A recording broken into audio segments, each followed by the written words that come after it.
Hello, biology explorers. Have you ever wondered how flowers know when to bloom and how they make sure their seeds are spread far and wide?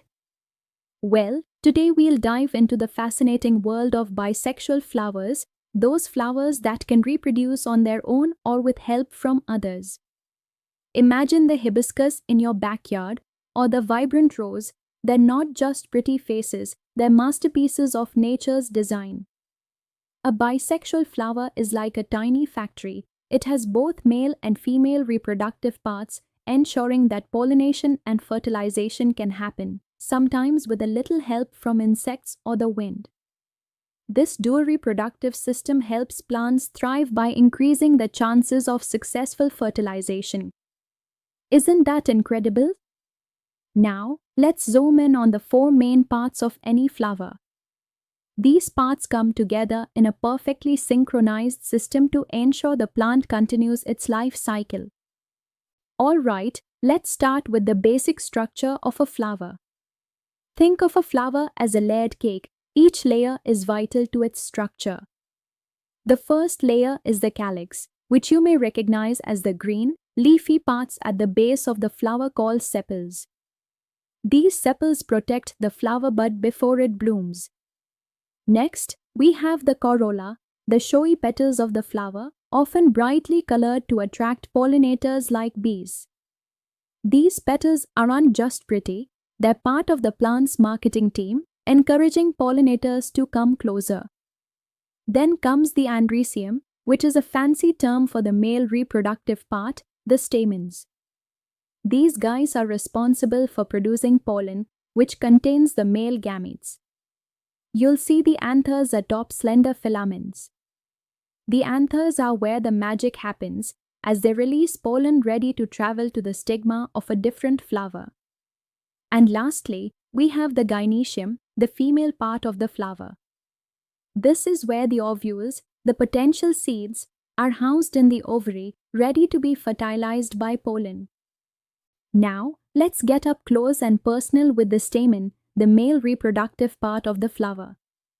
The stamen is made up of two key parts, the filament, a thin stalk that supports the anther, and the anther, where pollen is produced. Think of the anther as a pollen factory, constantly working to create the tiny grains that contain the male gametes. The filament holds the anther high, ensuring that the pollen can easily reach the pollinators, like bees or the wind, which will carry it to other flowers. Real-life example, when you walk past a hibiscus, notice how the stamens are long and positioned to brush against insects, transferring pollen. Without these carefully placed structures, pollination wouldn't happen. Now, let's move on to the other part of the reproductive system, the female parts of the flower. Now, let's focus on the carpel, the female reproductive part of the flower. The carpel is composed of three key structures, the ovary, the style, and the stigma. The ovary is the base of the carpel, and inside it are the ovules, the future seeds of the plant. The stigma is the sticky top part where pollen lands and is captured, while the style is the tube through which the pollen travels to reach the ovary. Think of the stigma as the welcome mat, ready to catch pollen as it arrives. Once it's caught, the pollen travels through the style to fertilize the ovules in the ovary, starting the process of seed formation. Isn't it amazing that this entire process, from pollen landing on the stigma to fertilization inside the ovary, happens so precisely, all to create new life? Pollination, the first step in fertilization, is essential for seed formation. In bisexual flowers, pollination can happen in different ways. It might occur when pollen from one flower lands on the stigma of the same flower, or when a pollinator, like a bee, moves pollen from one flower to another. Once the pollen reaches the stigma, it travels down the style and enters the ovary to fertilize the ovules. The fertilized ovule becomes a seed, and the ovary develops into a fruit. Real-life connection, have you ever wondered why bees are so important? Without them moving pollen from one flower to another, many plants wouldn't be able to produce seeds. That's why protecting pollinators is so important to our ecosystems. The next step is seed formation, which is what allows plants to grow and reproduce generation after generation. Not all flowers are the same. Some flowers are bisexual, like the ones we've just explored, containing both male and female parts. But others are unisexual, meaning they have only one sex organ, either male or female. For example, papaya has male and female flowers on separate plants, while sunflower has both types of flowers, some that are sterile and don't participate in reproduction. So why does this matter?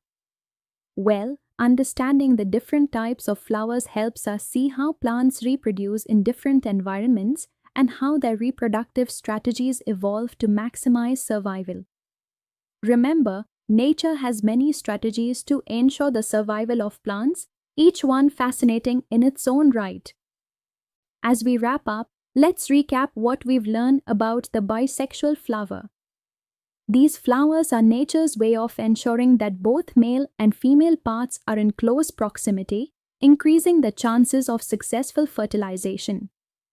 We've explored the four whorls, the sepals, petals, stamens, and carpels, and seen how they work together in harmony to create life.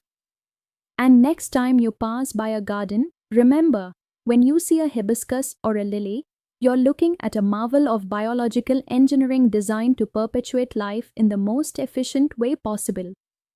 I hope this session opened your eyes to the amazing biological processes happening inside and around you every moment. See you next time as we explore more fascinating secrets of the living world.